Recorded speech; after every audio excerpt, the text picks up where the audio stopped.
Welcome to Horror Makes Us Happy, the podcast where we ask the question, what is it about horror that makes us happy? Your hosts are Steve Becker and myself, Chris Whitman, and you can find out more about us at our website, horrormakesushappy.com. We got a link tree there for links to all the things and all the socials, so you can check that all out as well.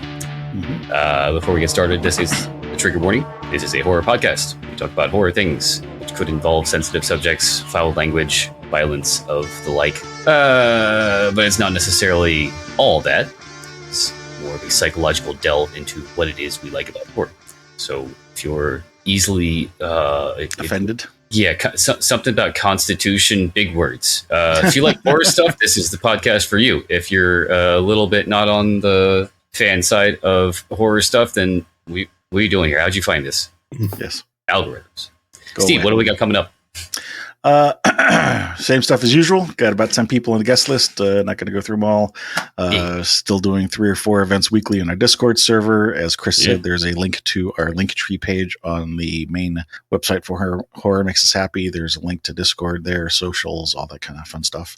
Today we are talking to Mr. Maurice Broaddus, author best known for his work Sweep of Stars, The Knights of Breton Court, and Unfadeable. Welcome.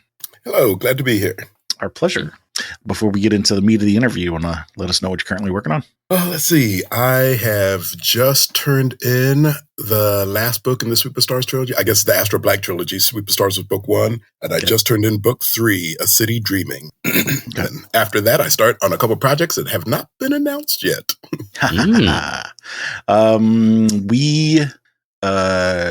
We're going to get together with you offline to put together a bio page and link to whatever it is that you want to link to. So we'll get that information from you. You didn't mention it, but I happen to know that you are involved in a project that has been making the rounds that has been announced.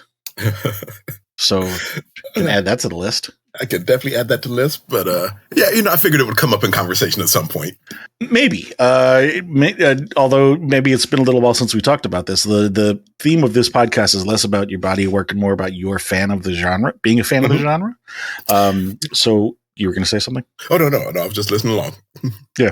So your work may come up, may not, depends on how the conversation goes.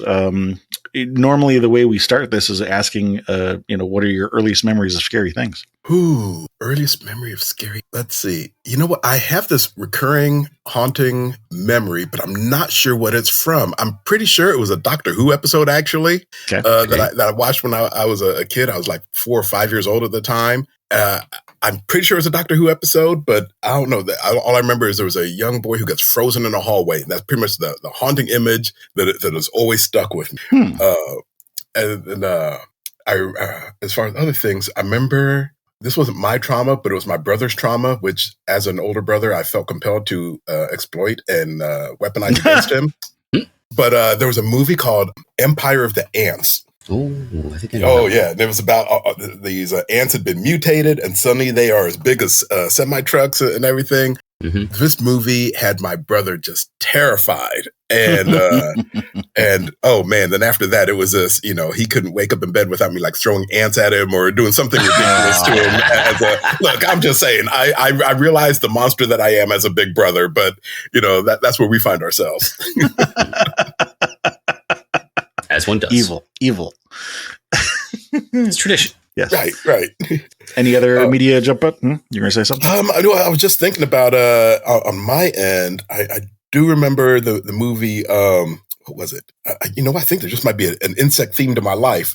Because it was, William Shatner was in Kingdom of the Spiders. That was one that haunted me. And again, these were just movies that haunted me when I was a kid. And that's before we get to things like church and Sunday school and all the Bible stories that they terrorize. We'll cover real life too. Right, exactly. But yeah, Kingdom of the Spiders. I still remember that ending too. So I have not seen that. What is the ending? The ending is it's imagine. I'm guessing sort of William Shatner was in it. It's safe to do spoilers. Right, exactly. But it's kind of like, like in the zombie movies where you have that last apocalyptic siege and everything. And then the survivors sort of walk out into the bright sunlight of the recovered world and everything. Well, when they get snatched, they don't get snatched, but when they walk out, they realize the rest of the world, or at least the town that they're hiding out in, is now covered in cobwebs. Nah.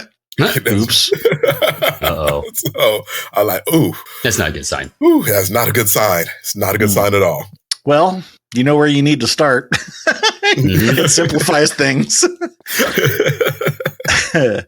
Let's see. So the boy frozen in the hallway. Any particular emotions that it triggered, or because normally the way that we look at this is that if you've got the scene, but then also sometimes talking about the emotion can bring up memories too. Yeah. No. I can just remember he was a brown boy, and I just remember it was a darkened hallway, and he's just frozen with this look of terror on his face, and that's pretty much all I remember. Okay. Let's see. So some of our guests have reported that there was a dividing line where prior to this dividing line, horror media was scary to them, and then after it was enjoyable to them. Was there a dividing line like that for you, or was it always enjoyable? Let's see. I'm trying to let me think back. Horror's always been fairly enjoyable for me. Okay. Yeah, it's always been fairly enjoyable for me. I think a big part of that's just the cathartic rush for me, and actually, it's only been probably in the last decade that it's ceased being so enjoyable for me and become more of a tool is not quite the right word, but I've just thought about it. So I guess it's a reverse dividing line. It used to be enjoyable for me, and now it's become something that I use with greater intentionality. Not just in me writing it, but also in me viewing it. The auteur side. Yeah, that comes up often too. Was there anybody in your childhood who was also a fan of horror? Maybe a family member or a friend? So yes, very much yes. So we're back to the Sunday school stuff. Okay. Right after I'd gotten kicked out of Sunday school class for the first time, one of the other Sunday school teachers. Okay. Yes. Yeah, I'm just really tempted to pause and find out why you got kicked out of Sunday school. So I tell the story kind of, well, not really often, but it's okay. So here's what happened. I was in fourth grade, and I was new to the city, not too long even in this country, and my family, they were sending us to church. They weren't going to church, but they were sending us to church, and so they sent us to this all-white evangelical church. And so I'm in the Sunday school room, or in the Sunday school class, and the Sunday school teacher, sweet little old lady, but she's telling the story of Noah and the flood. After she tells the story, she invites everybody up to put animals on this ark flannel graph. And so like the pastor's son goes up and he puts like a lion on the ark, and then his buddy goes up and puts like a giraffe on the ark. And then when she calls me up, I go up and I start putting bodies floating on the water. Oh, okay. And I'm like, that is the story you just told us, right? And so she kicks me out of the Sunday school class, but one of the other Sunday school teachers sort of takes me under his wing, and so he's like, "Hey, why don't you come over? We'll have like a pizza party at my place, and we'll talk about stuff." And I'm like, "Okay." And so I go over to his house, and then so he walked me back to this room. This was a much more innocent age. Let me start there. I was starting to wonder, but go ahead. Right. And so he walks me back to this room. He opens up this door. He goes, "Take a step in." And so I step in, and it's a room full of like comic books and Doctor Who VHS tapes and Star Trek tapes. This huge, massive collection of Stephen King books. And he goes, "I think you're secretly one of us." And that became my introduction to like all things horror at that point, because that was literally my introduction to Stephen King at that point. At the age appropriate time of 4th, 5th grade. Yeah, right. Yeah, it's about the right age. Yeah, age appropriate for horror fans. Yes, right, exactly. Yeah, it's funny you say that, because when I was at Nikon last year, and that topic actually came up, it's like, what age were you when you started reading Stephen King? And like, no one got to Stephen King post middle school. The middle school was like late entry. Everybody else was like grade school into middle school. That was our entry point for Stephen King. Interesting. It's common. So you said potentially new to the country. Did you participate in Halloween as a kid? Okay. We just want to dig up all the dark memories. All right. I wasn't really intending to, but okay. Here's the thing. So, because I ended up writing about this for Brian Keene at one point, because he found the story. It's just hysterical. Okay. So I came to this country from England in 1976. And so the first house, and so we came in like spring of 76. So the fall comes around. My father's like telling us about this tradition called Halloween. And so, I'm like, all right, great. We're in it. So me and my brother, I can't even remember what my brother's costume was, actually. I just remember my costume. My costume, I had I was dressed as a cheetah. Okay. And I was really proud of this outfit. It was a bodysuit, a big, long, swishy tail. And I was like, all right, I'm a cheetah. And so my dad takes us trick-or-treating. We trick-or-treat around our neighborhood for a little bit, but then he's like, no. If you're if you're Halloween pro, we go to the rich neighborhood, trick-or-treat over there. There you go. So we hop in the car, drive over to the rich side of the neighborhood. We start trick-or-treating. I mean, and he was right. We start getting this massive load of candy. And then we knock on one door, and the door opens. A lady comes out to give us candy, but we're also greeted by her Doberman. No, nice. And her Doberman was big enough to meet me eye to eye. Right. And he takes a look at me. I take a look at him. And there's one of those moments where we just sort of pause and look at each other. And then he glances down because I'm so proud of my tail, but my tail swishes. Mm-hmm. And that becomes the signal. He just walks out the door. He goes after me. I start running around the yard. So we're running back and forth across this yard. I'm trying to avoid this Doberman. And then finally, I just scale my dad. My dad is like 6'4", this massive, almost 250-pound dude. I mean, you're in character at this point because that's very cat-like of you. Absolutely in character. My brother and my dad haven't even moved. It's just me doing all this action. So I scale him. I'm on the top of his shoulders, and I'm just like, and that was, that was my introduction to Halloween. It's also why it's not one of my favorite Halloweens. Okay. Well, it's funny because you've mentioned England, but I know they've got a history of Halloween over there too, but not everywhere. It's different in different parts of the UK. Right. I'd never participated until I got here. Okay. Did you have a least favorite costume? I can't even remember because here's the thing, because people, I don't even actually remember participating in Halloween much after that, to be honest with you. I don't blame you. Right. Kind of soured the whole experience. The whole experience. So I did not trick or treat very much. And it wasn't until I got married that we started themed Christmas parties instead. And so we'd have murder mystery Christmas parties, and that became my excuse to dress up at that point. So. Mm-hmm. In fact, last year's theme, last year's themed Christmas party was a horror themed Christmas party. Okay.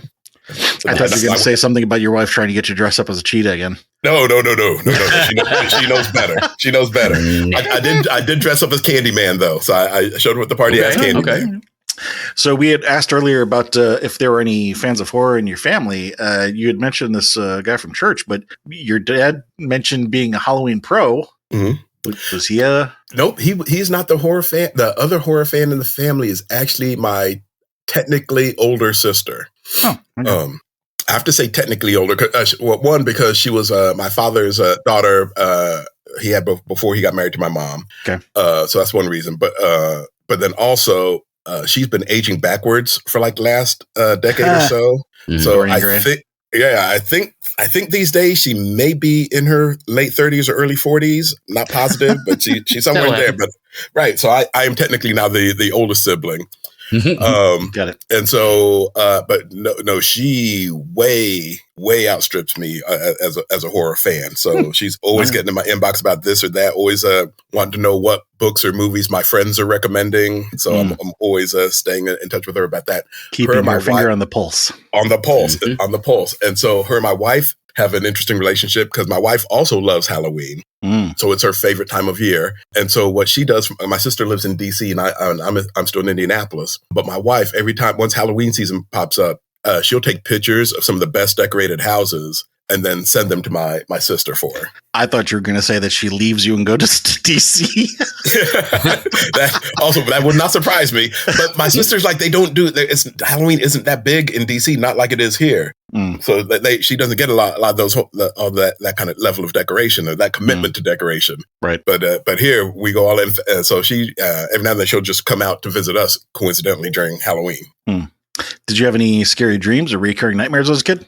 Not as yes, I take that. I was going to say no, but the answer is yes. What was that creature? So there was this obscure Hulk villain.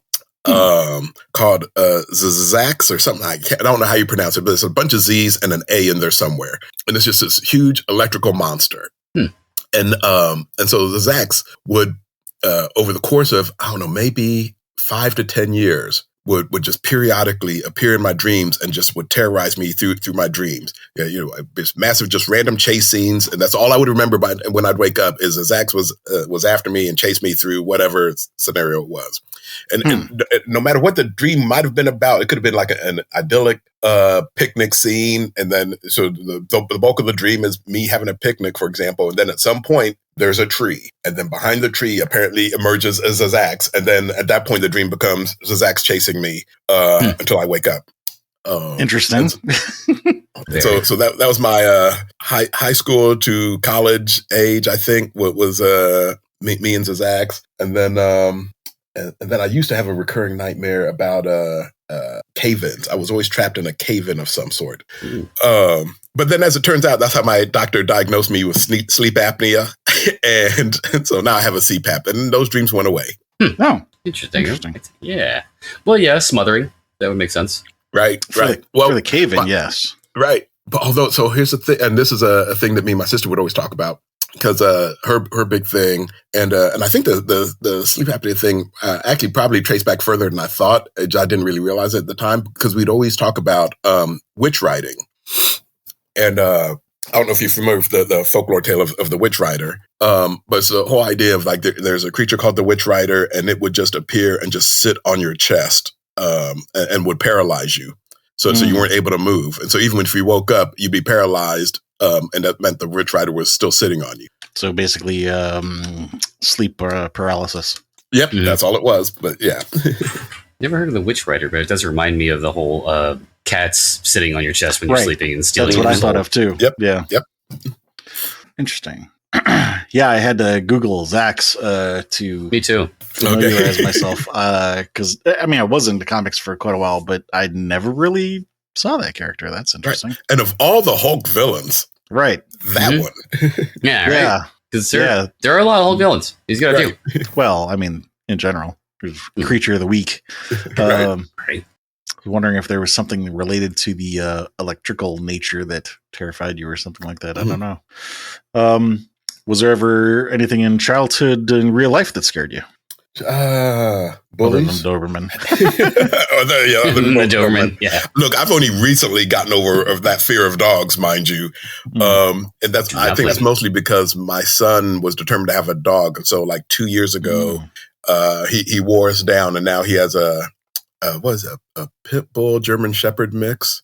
Oh, wow. I thought you were going to go with like something nice, like a beagle or something. Nope.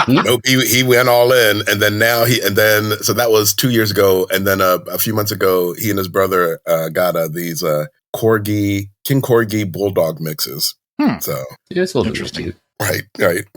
Potentially. Let's see. Other things that other things that terrified would have been my childhood bullies. Okay. Flipping that question around, was there ever a time in your childhood when you felt exceptionally calm or safe or at bliss? Only mostly in the library. Okay. The library was always my safe place. Yeah. Which ironic, since I am now in my second year as a school librarian. Oh, nice. Even better. I thought you were going to say just because you're an author, but yeah, that's double whammy. Reminds me of previous guests we had on where they had a big connection with hotels in their early life, and then they ended up working at a hotel. Yes. His whole life was his parents met in a hotel. They lost the house at one point and were living in a hotel all through his school years, and then he wound up getting a job at a hotel. Just everything involving hotels. Wow. So these next two questions are also a pair. We start with the negative so we can end on the positive. Do you remember the first person you hurt? Besides my siblings? Sure. Siblings can count. Whatever counts. We'll go siblings, which is ironic because sibling, because since be the first person be my I would say little brother. He is 14 months younger than me, but he's also now 6 inches taller than me. So calling him little brother is weird. Right. And yet we are still close to this day. He only lives like 10 minutes from me. And nice. and it's not like he's never terrorized me, mind you, because Right, of course. it was at You got to learn from the best. right? Yeah. Oh man, and he's next level. So there was a point. Let's see, because he'd been in the Marines, and so he came and stayed with us for a while during one of his. So he's got training. That'll come up in a minute also. That'll come up in a minute also. But I was taking a shower, and he pops by the house and everything, and he's like, "Where's my brother at?" And my son, or my young son, he's just like, "Oh, he's in the shower." He's like, "All right, I need to be in there." And my son's like, I got you. So my youngest son, who I only earlier that month taught him how to pick locks. And I know. So he picks the lock, unlocks the door. My brother jumps into the shower with me, wielding a large butcher knife. and then starts screeching the Psycho theme at the time. So he's like, hey. So, reap what you sow. Right, exactly. So this is the nature of our relationship. So I can't be too mad about it. Yeah. I thought he was just going to be do something like turning off the power so you have cold water. That's no. Flush the toilet a little bit. No. He went full Alfred Hitchcock. Yeah.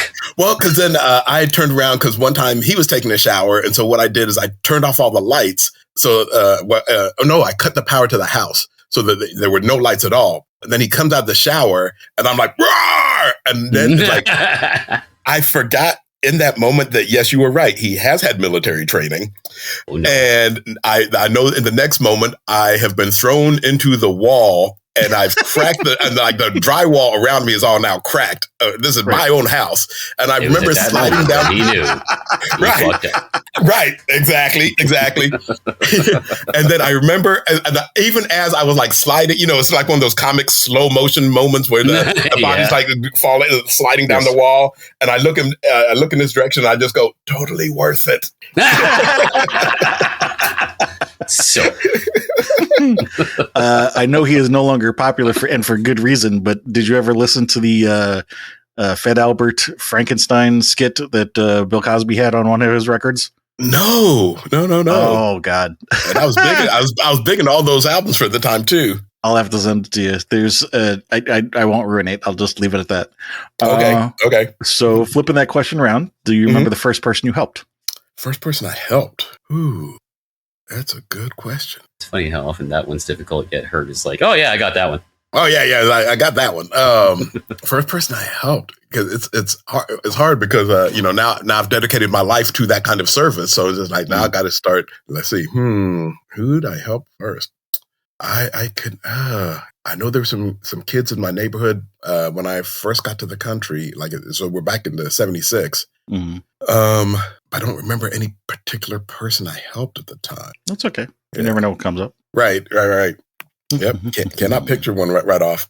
Okay. Moving into teenage years, what media stood out to you from your teenage years? By this point, I am a strong comic book collector. Okay. So I'm trying to think what my favorite. You said teenage, so let's see, middle school, high school. I mean, I was collecting everything Marvel and DC. I became a big fan of House of Mystery and House of Secrets. With Cain and Abel hosting those books. Let's see. By high school, I'd fallen in love with all things Alan Moore. So that's high school and college. All things Alan Moore. Mm-hmm. I remember he tricked me, and I found myself reading Swamp Thing, and I'm just like, I'd never been into Swamp Thing before then, but suddenly I find myself engulfed in Swamp Thing. I never really get into that one either. I know it got lots of awards, but I was just but oh man, I fell in love with that book. And then so anytime Alan Moore would even reference a book, I would go and read that book also. You know what? You might be the perfect guest, the first guest that I've ever that might know this one. Grendel? Are you kidding me right now? I'm looking around. I think the answer is yes. Yeah. Yeah, because I have a Grendel figure in my office. Nice. Yep. Vivat Grendel. Yes. Well, and it's funny because one of the huge influences on Knights of Breton Court was literally Mage, which was the comic book that Grendel was the backup of. Yes. So, yes, I am very familiar with. And for a while, I mean, Hunter Rose was always like my password for like everything, or my alias whenever I was online. It's like, who? Wow. What's your name? I was either Hunter Rose or I was Argent at all times. Okay. Wow, that is some obscure comic book references for your audience right there. Yes. Up my alley. We're good. I have been keeping an eye on they're still working on doing something for Grendel. I don't know how much you've heard or seen about this. I'm a bit sad's not the right word. Depressed isn't the right word. I personally think that they should have. That might be it. I personally think they should have started with War Child and then done prequels. But they're starting with the Hunter Rose storylines. So you talking about like a movie adaptation or something, or I think it's animated actually. Okay. Still, yeah, but that's Hunter Rose was where I fell in love with Grendel, so I'm not upset by that. Here's the thing: I think War Child would grab the world the same way the Dark Knight did when it first came out. If done right, I think and then you could do the prequels. I mean, I see that, and part of me, I'm sure, agrees with you.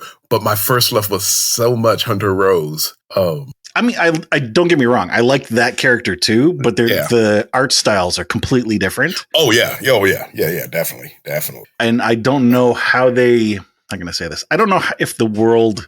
I'm going to say this. I think that whole universe is so ripe for the picking in terms of Hollywood that like I'd really love to see it become successful and then go into all the other stuff that came after, like the Dark Horse stuff. Yeah.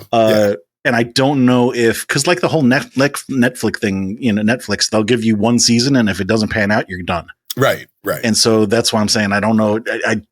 I like Hunter Rose too. I just don't know if the rest of the world would be into it as much as the other parts. I don't know if I'm explaining that well. No, you are. Yeah, makes sense. I guess I'm just looking through my selfish lens of just give me Hunter Rose. Give me one season of Hunter Rose. I'll be happy.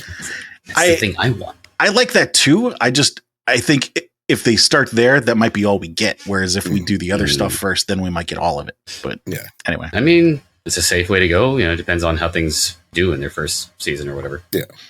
I guess we'll see. Well, I don't even know about that because I think they've been working on trying to get that out for years now too. For years, in development. It's funny because I literally just read an article about that 2 days ago about it just being a trapped in development hell. So I hadn't looked it up in at least 6 months, so it's been there for a while. So, House of Mystery, House of Secrets. Any particular stories stand out to you from those? No, not really. I just remembered those were always my comfort reads, if you were. Because I mean, my big thing is I was collecting. I mean, like I said, I was collecting all the big books. I was like reading like Teen Titans and X-Men and Legion of Superheroes and Fantastic Four. The big one. Oh, Incredible Hulk. Because that was Peter David's massive 12-year run on that. Yes. But then as I was collecting comics, just convincing my dad that it was his duty when we'd go to go garage selling every weekend that to no matter if we found anyone's collection, we'd buy the whole collection and everything, and we'd almost always have all these massive people unloading things. Literally, House of Secrets and House of Mystery comics. I don't know what was going on, but those became my comfort reads. Okay. Actually, you might be the only other guest we've had on that might recognize this too. So you remember the 70s comics that had the double page yellow ad in the middle from the 70s? I don't. Marvel comics typically. Somewhat remember those, but I don't remember them being specific to the 70s. Like, might have been into the 80s, but I know that it was definitely in the 70s. Anyway, the double page yellow ad was Passaic Book Center, which was in Passaic, New Jersey. And I ended up working there for a while after high school. And so they didn't pay us in cash. They paid us in credit. Oh.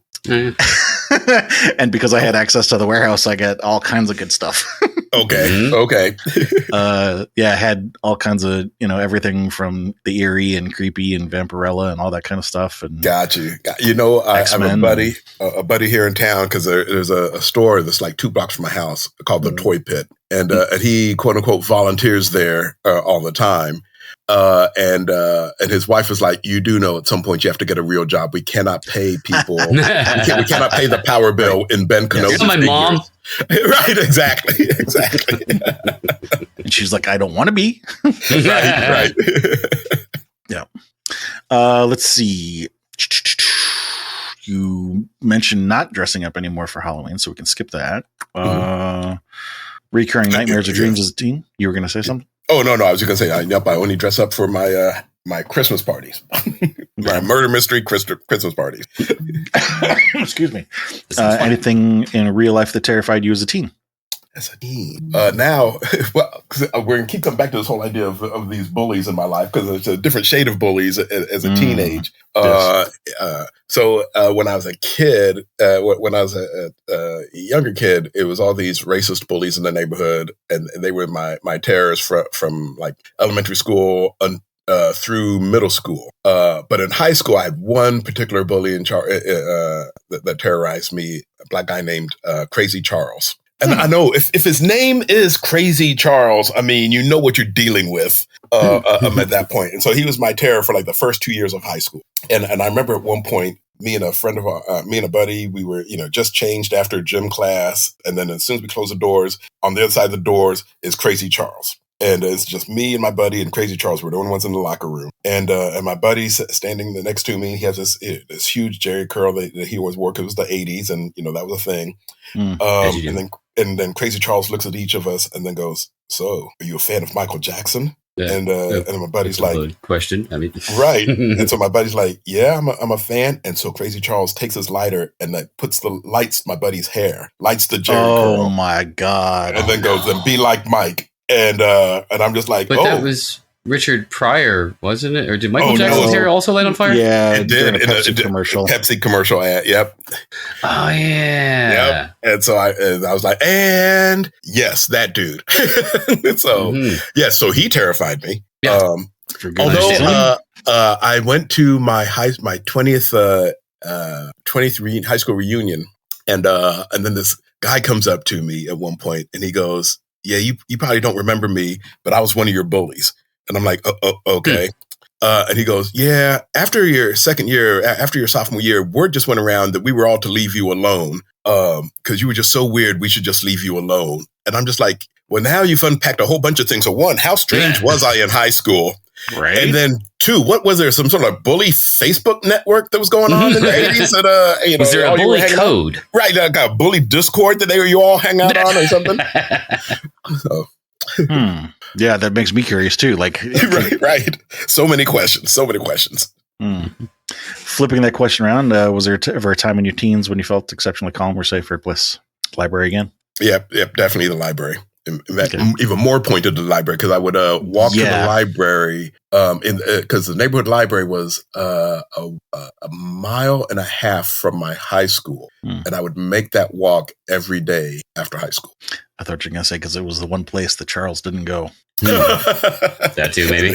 That too, but no, it was just my. I could go there and I would just do all of my reading and research and so quote unquote research for whatever story I was running around in my head at that time. So it's kind of funny. We haven't really talked about we talked about House of Mystery and Secrets in general and Swamp Thing, but no individual specific stories that stand out to you. Just a vibe. Yeah, just a vibe. Well, so in high school, I was assigned. Well, so in high school is when I imprinted on Edgar Allan Poe. Okay. So in fact, I started my junior year of high school. So it was Edgar Allan Poe, and the next up was Bram Stoker's Dracula. Not because they were particularly assigned to us, but I think a Poe story had been assigned to us, and then after that, I just started devouring all things Poe. And then my teachers at the time basically started giving me my own curriculum for English because maybe this is why they started leaving you alone. It could be. It entirely could be because a lot of my stuff started being published in the school, whatever the school, there you go. Journal or whatever it was. So a lot of my stuff was being published. Because there's this annual thing that they did, like best stories of the from school, and I was always my work was always being published and everything. But looking back, now that once I became a teacher, I realized what my teachers had done, because at the time I was just like, oh, I'm so special that, my teachers have to give me my own curriculum, blah, blah, blah, blah. But it was actually because, I don't know this for a fact, but as a teacher, I could see this very clearly, which is, so if teachers make an assignment of all right, you have a 15-page term paper to write, and they allot, 4 to 6 weeks classroom time to, for you to, research and get this paper done, all that kind of stuff. But, I'm a writer. and I've been a writer from an early age. And so if I get this 15-page paper done by the next day, I now have 6 weeks I get to play in class. So they were giving you extra work. So they were giving me extra work. So, and they did it through the lens of what would interest me at that point. And I love your logic system there, though, because that is the same thing that I would do in adolescence and earlier. It was just like, all right, so if I do this sooner, then I'll get it done and I'll have more time to fuck off. Yes. I did the same thing, except my fucking off was reading. At the time, my father had given me the Lord of the Rings that he had. And so all of my middle school was do my work as quickly as I could so I could burn through that book in like 2 months. Yep. Nice. Yep. I remember those days too. And for me, my big thing was reading encyclopedias. And that started in 5th grade. But what it was, I wasn't specifically just reading encyclopedias A to Z. See, kids, this is what we did before the internet. Right. Yeah, I know, right? Very true. Very true. I was fascinated with mythology. And so I was just systematically working through all of the mythology. So I was reading all the Greek myths, all the Roman myths, all the Norse myth and Egyptian myths. So I was just devouring all of that as much as I could. And to the point where it was a distraction, but I'm just like, look, all right. Then they made a thing where I couldn't read encyclopedias. So that's why I started bringing comic books to class. So, yeah, our teachers in 3rd and 4th grade had like a bookshelf that if you got done with your stuff, you could go pick something up out of the bookshelf and start reading it. And to this day, I still have a copy of The Sons of Odin, which I had stolen from that bookshelf in 3rd grade because I loved it so much. I still have a copy of Edith Hamilton's mythology around here somewhere too. Favorite Poe story? Favorite Poe story? Probably Mask of the Red Death. Why that one? There is a description in there where they're just walking through the house. But like each room is a different color, and and then each color symbolized something about the human condition, and that always just stayed with me.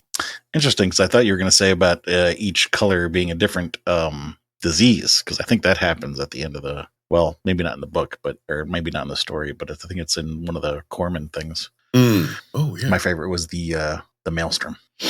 Yeah, that was up there. Scientific. Yeah.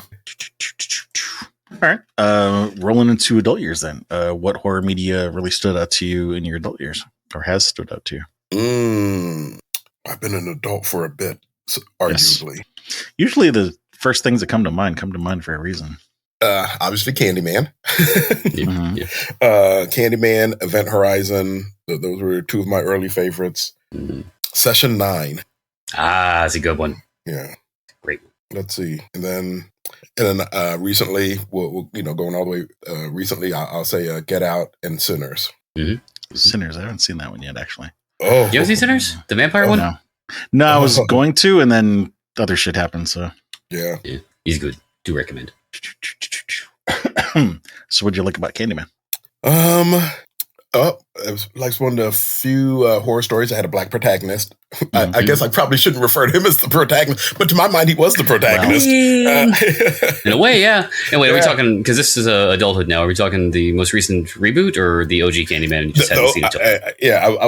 I'm talking the OG Candyman. And this was after I had read, I'd read the original short story, and I was a big fan of the short story, but then when I saw the movie, I was just like, the movie... to me, the movie was so much better. I don't know how much of that was just Tony Todd, but I was just like, no, this is what I envisioned with this movie, or from the story. That became the definitive version of Candyman, as far as I was concerned. Interesting. That's rare for a movie to outdo a book. Right. Yeah. Right. Let's see. Yeah, because it was. Because when I think through black protagonists in horror movies, other than People on the Stairs. It's. I'll come back to that in a second. That was also probably more childhood, right? Or teens. I was going to think the zombie, Night of the Living Dead. Was an early one for me. So here's the thing about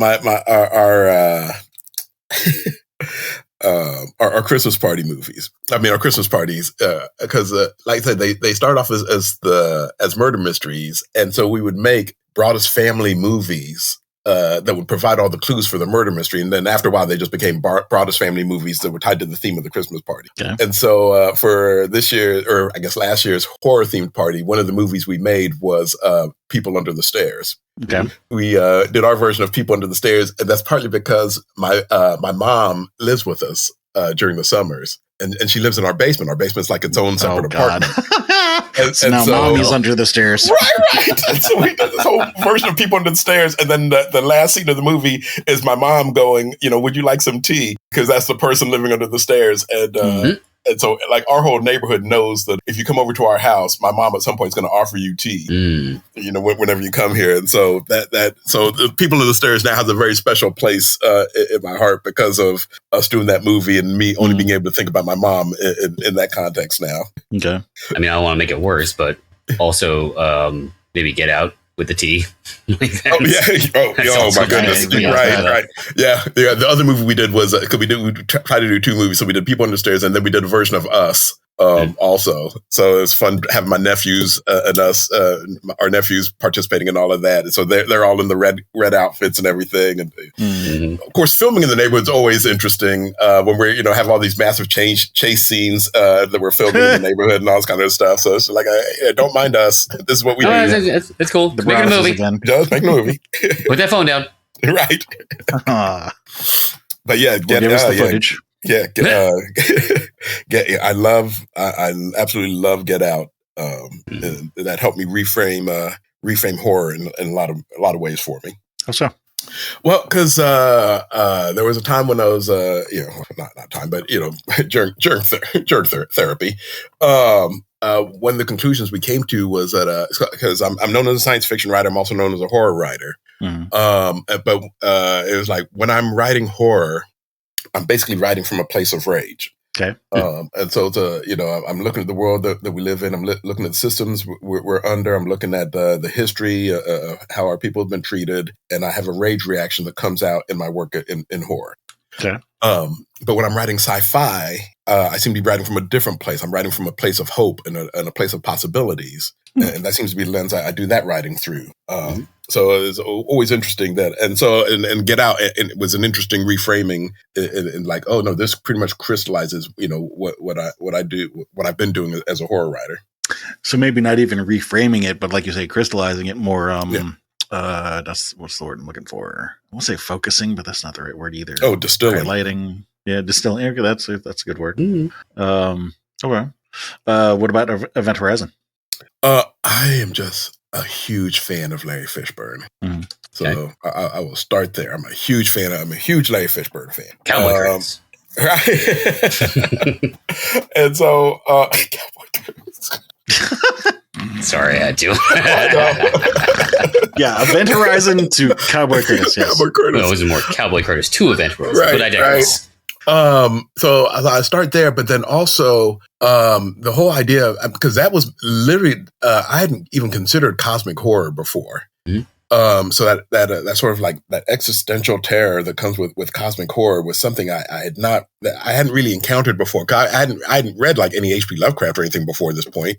And so for me, this was my introduction to it. And so Event Horizon, it just blew my mind that mixture of sci-fi and horror. And it blew my mind in a whole different way than like say Alien did. And even though I loved Alien, Event Horizon is just it's just that Event Horizon and Session 9 are the only two movies that actually haunted me after I saw them. Yeah. Get to that one in a minute. I want to ask, so did you not see Hellraiser, or did you not see that as cosmic horror? No, see, here's the thing. So in that whole before and after line, Hellraiser, I found as complete utter entertainment and frankly joy in which okay. Right, I have no idea how to but it was because of Hellraiser. That's what led me to Clive Barker, and then that's what led me eventually to all the stories, and then the Candyman story at that point. Because I had such great I have no idea why I found such great joy in the Hellraiser movies, but I mean, if you're writing from a place of rage, there's a lot of shit getting torn apart. That is true. That is true. They tear your soul apart. Yeah. Want to say revenge, maybe? Justice? Maybe. Vengeance. Yeah. Yeah, but Well, you know what? not just vengeance, but justice. Because I mean, the Frank's character. I mean, he was looking for it. Mhm. It's not like it was a stranger. You went looking for it. You got what you wanted. You got what you True. wanted. Yeah, so it's more justice than vengeance. Yeah. Ooh, fun fact that I just learned, because they're both going to be at Spooky Empire this year. Frank was two different people. The guy in the skinless Frank was a different person than Frank. Mm-hmm. I did not know that. Did not know. Yeah. The guy who played him skinless was apparently like really skinny and had to be because of to make it look like. Okay, yeah, because I'm wondering this whole time, like, why didn't they just get the same guy and just put a bunch of makeup on him? But you're right, it's skinless, so you probably need someone emaciated like that. Right. Yeah. Session 9. What'd you like about it? Yes. So session 9. I'm trying to think, when did session 9 come out? God. 00s? Late 9? Yeah, I think the aughts. Okay. So that's so I'm still early in my horror writing career at this point. And I'm trying to figure out what because everybody's like, well, are you do you write, blood and guts horror? Do you write this? Do you supernatural? Da, da, da. Yes. Right. I know, yes. Right. Yeah, the answer is yes. But for me, it was always, and I didn't have a term for it, but then the whole idea, but it was psychological horror. Mm-hmm. And session 9, I was just like, this is the horror that, this sounds weird. This is the horror that rings true to my heart. So the session 9s, daggone, what's the I see dead people? Fuck. Right. We all know it, but we couldn't. Right. Sixth Sense. Sixth Sense. Yeah. So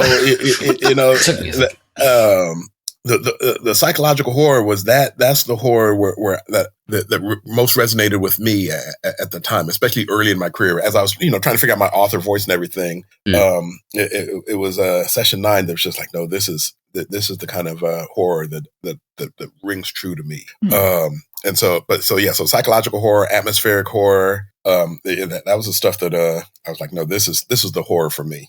Because that rings true to me. Hellraiser, however, that brings me joy. I don't know what that says. But, it says a few things. Well, I'm trying to think about, in session 9, there's violence. I mean, it's a horror movie. Yeah.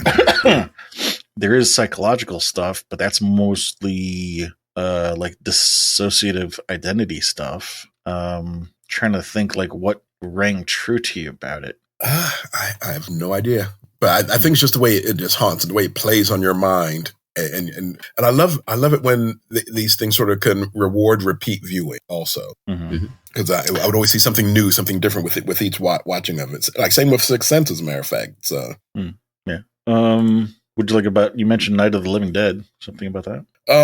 For me, it was the whole idea of a black protagonist in the hero's role. But then, coming to a tragic ending because America. Right. Yeah. Which, again, becomes a theme in a lot of my work, as a matter of fact. Yes. You can almost draw a straight line between that and Get Out and Sinners. Yeah. Yeah. As the South Park guys would say, America, fuck yeah. Right. Let's see. No reoccurring nightmares or dreams as an adult? No, not really. It was the cave-in thing, and I don't know how much of that was the sleep apnea and how much of that was I had written my very first novel I had written, which is a completely unpublished book, an unpublishable book, frankly, called Strange Fruit.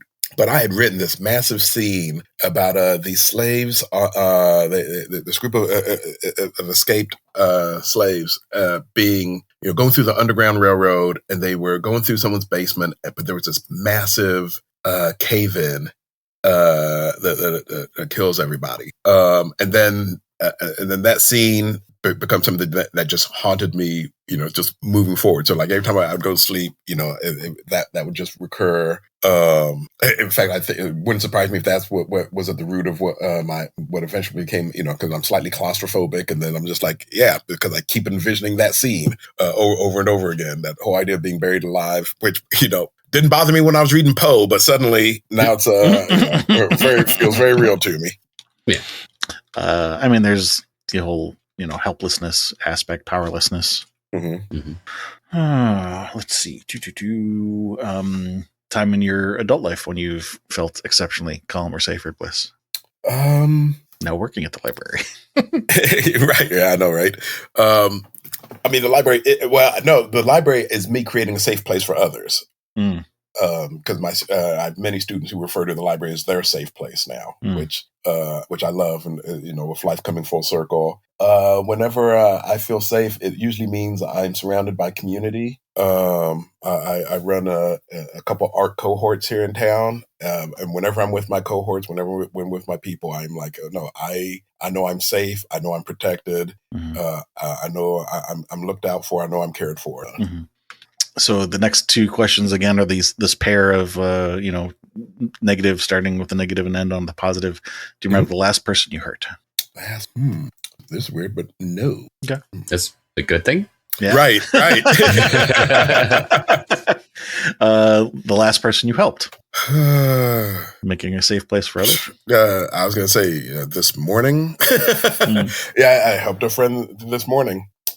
Talking through her life and being a sounding board for her, and she sought me out at church to go. I specifically came just to talk to you and hang out with you. And what'd she say? I like the way you always seem to have a true north about your life and how you move through the world. So I'm like, okay, that is a nice way of looking at it. Yeah. It's funny. I've always thought that like I have a strong internal compass as well.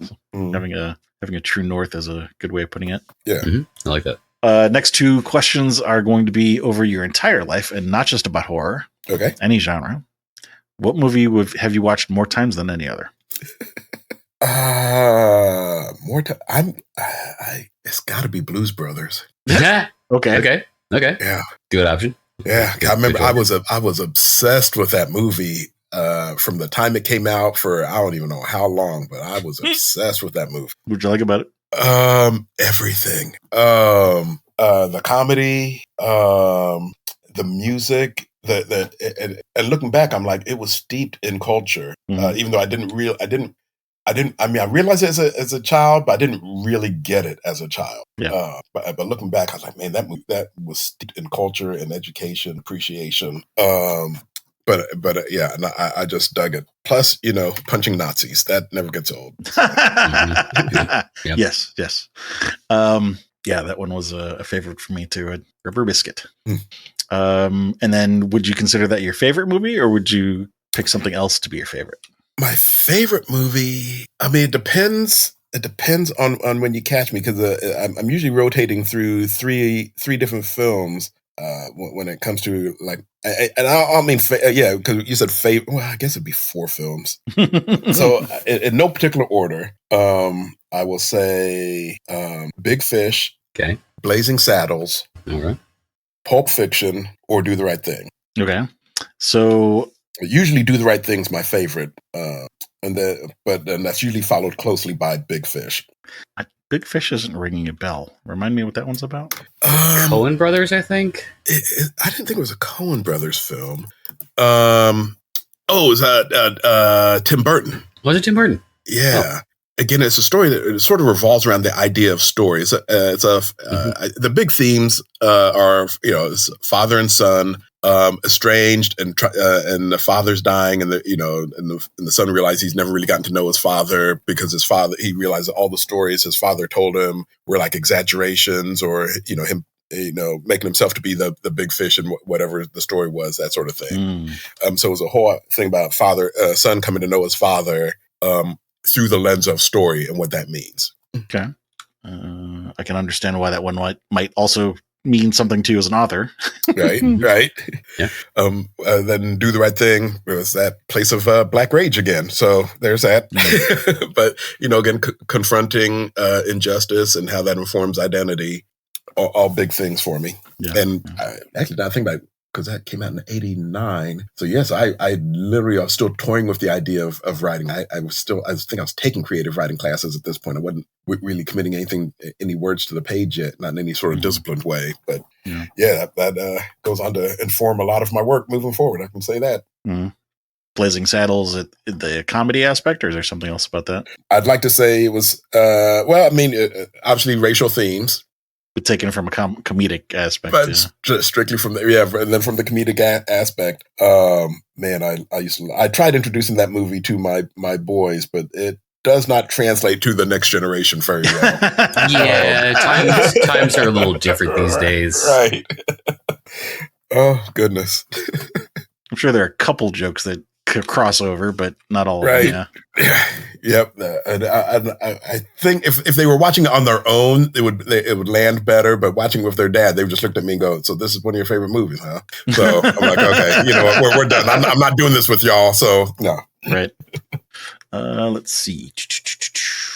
Okay, going back to horror, is there? Well, we may have already answered this, but I'll ask again anyway. Do you see any common threads about what kind of horror you like? Cannibalism, occult, metaphysical, cosmic? Well, I mean, there's, I guess part of it's going to be this whole idea of identity, since I keep pointing back to movies that have Black protagonists, or that deal with racial themes, or that, or confront injustice, or even, I'm thinking about Sinners and how much of all of that is steeped in history. So I guess that I could point out to that kind of stuff. Okay. And then all of that, I see threads of that throughout all of my work then accordingly too. Like These last couple historical questions. Say again. I was just going to say the last couple questions, they basically what they do is they either highlight something new we haven't talked about or underscore something we already have. In this case, they're doing more underscoring. Other than, comedy has come up more recently in the last couple minutes than came up, I think, earlier in the call. So this, I guess, would normally be the spot where we would talk about, identifying any common themes that have been cropping up in multiple places, and then maybe talk a little bit about those things and how they intersect with the genre. Obviously, identification is a big topic that's been coming up. And like you say about, addressing it with rage when discussing horror, or hope when sci-fi, these just being two different sort of approaches that maybe you find one being more useful for one and the other genre being more useful for the other. Community is another big thing that has come up. You mentioned, everything from the rivalry you have with your younger brother to, library and making a safe place for other people. Power and powerlessness has come up a couple different places, everything from, the dream with being chased by Zax, the Witch Rider, being on your chest, the young boy frozen in the hallway. I mean, that's an aspect of powerlessness. And then the flip side of the coin on that is, being empowered, which could be, Hunter Rose and Dracula. So, I mean, those being common themes all make sense based on, lived experience, I guess would probably be the best summary for it, unless you think there's something better, some other explanation that's better, or do you think there's something else that's key to your enjoyment of the genre that we've completely missed? Let's see. The only other elements that I say has popped up quite a bit is the whole issues around fatherhood. You kind of mentioned that with the Big Fish, but I wasn't clear on that popping up in other places in the call. Well, I was thinking about it just in terms of like Blazing Saddles, trying to turn it over to my sons. I see what you're saying. Not your father, but fatherhood. Right.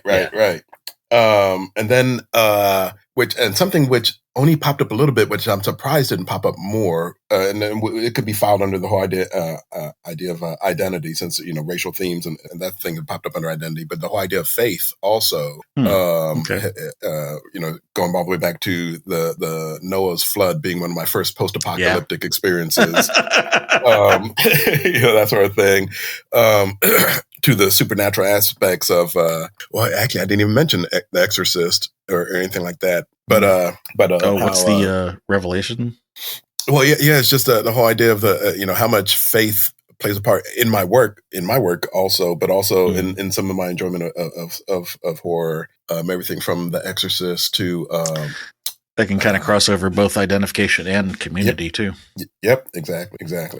Well, church as community. Yep. Yeah, that too.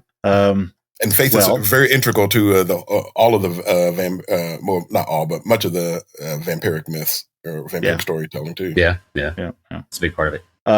Well, I don't want to put your words in your mouth. I could assume something here, but I'll just ask you, why do you think those things are important to you? I think about just how much of my writing, for example, is all about interrogating who I am. And so so I'm interrogating myself through the lens of my racial identity, interrogating myself through the lens of faith, since faith is I consider myself a person of faith, but that's vital to how I define myself. And yet, so I'm always trying to interrogate faith, because it's not a static thing. It's a thing that's constantly shifting, constantly needing to be challenged. Interrogating myself through the lens of fatherhood, both with my father and then me being a father, what that looks like.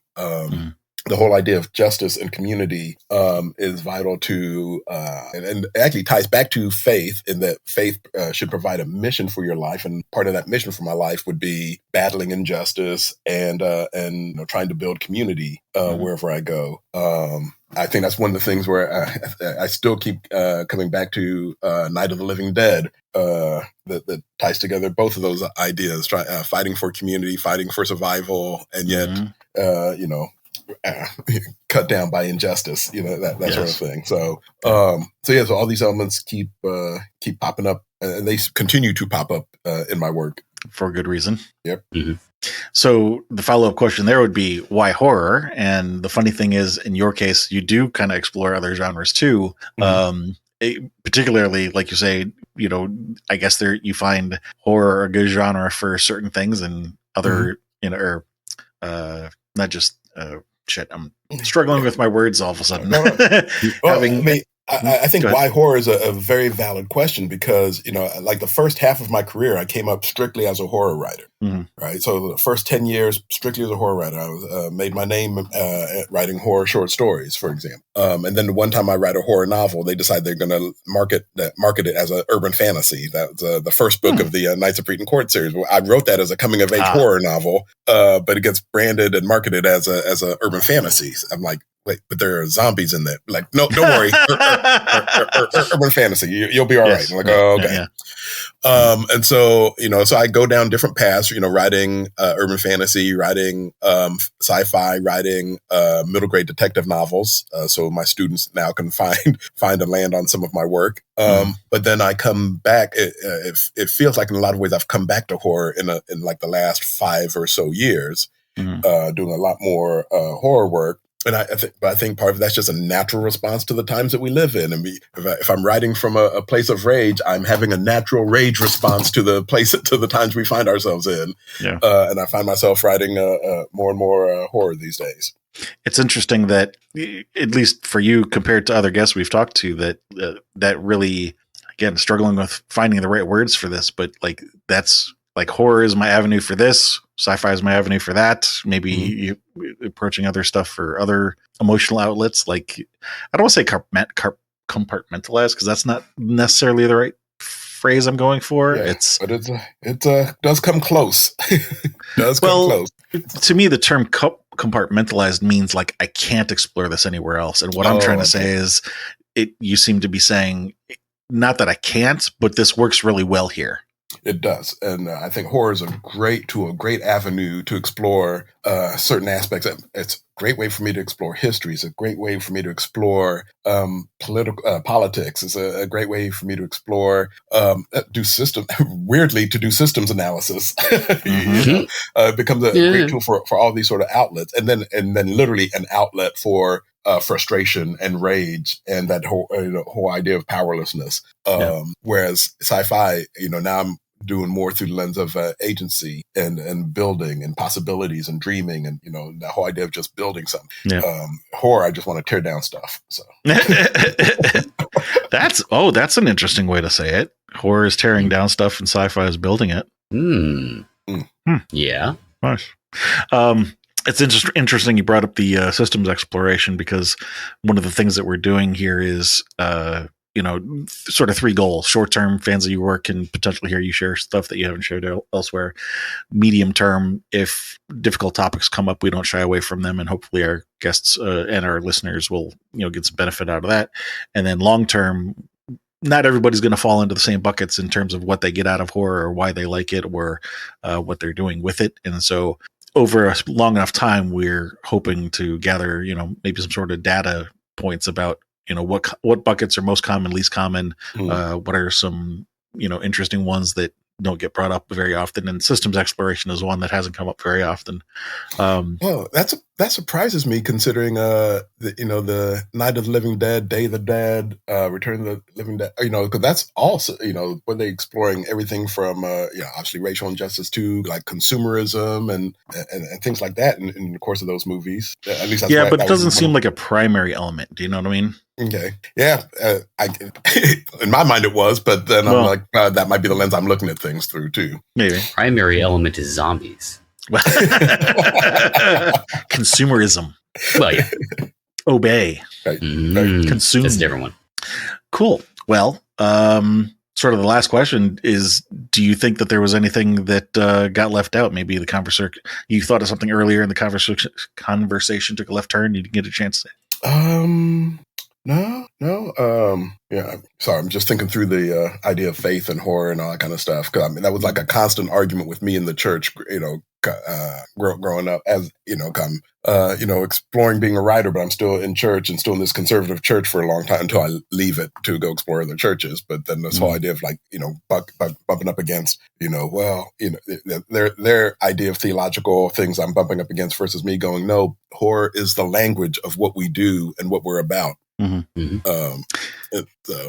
I said there's no genre more perfectly suited to explore faith, frankly, than horror. So. The book I'm working on might help you with that. So we just recently celebrated our 5th anniversary, and originally I had planned to wait until we hit our 10th anniversary and then start trying to, collate that data and break things down. And somebody suggested that we probably had enough at the 5-year mark. And so I started looking at it and think, yeah, we probably do. And if nothing else, I can, do something for the 5-year mark. And then if we do make it to the 10-year mark, then I can do another one at the 10-year mark and say, how did that pan out? Did things change? That kind of thing. So, right. I'm still in the process of writing the book, but it's very interesting to show, the underlying, basically humanity of horror and how all these different things play out. Like for example, in this particular call, we've talked about identification and community and, powerlessness and empowerment and things like that. But this is the 140th somethingth call. There have been plenty of other topics that have come up, and it's just really interesting kind of collating them all together. And hopefully I can get it out there and other people will get to flip through it and enjoy it and maybe learn something else about the genre too. Yeah. Well, good luck with that. 5 years, a lot to go through. Yeah. Well, I've already done the collating part. Now it's just the writing part. And of course the editing is even worse than the writing. So yep. I can relate. Yes, I know you can. Well, before we hit the closing here, do you want to again remind everybody what you're currently working on? Yeah, so out, let's see, what's this, 2 weeks? Currently promoting, I should say. Yep. I have a story called Abigail's Gethsemane. It's in the anthology, The End of the World as We Know It. It's an anthology based on Stephen King's The Stand. It's a story I co-wrote with Wayne Brady. And speaking of history and identity and fighting injustice, all of them all rolled up into one. So that's me tearing stuff down and then building stuff up. The last book in my Astro Black trilogy, Afrofuturist sci-fi tale, last book is called A City Dreaming, which should be out this spring. Very cool. Do you know, haven't looked this up offhand, and it just occurred to me to ask or to wonder, do you know if they are doing an audiobook version of the End of the World as We Know It? Oh, yes. They, in fact, I think it might be out already. Cool. Oh, nice. I think there's two people who do who are the voices for the audiobook. Awesome, because I am currently doing a commute where I'm on the road like 2 hours a day, so it has cut into my reading time, and that would be a much better option for me. Yep, there you go. There you go. Yeah. Well, thank you for your time. Thank you to everybody out there listening. Come to horrormakesushappy.com and go to the episodes page and look for Maurice on the episodes page. Click that link and that'll take you to his bio, and we'll link to whatever it is that he'd like us to link to. In the meantime, support us on Patreon if you can. Buy coffee, tell a friend, like, share, subscribe, all the fun stuff.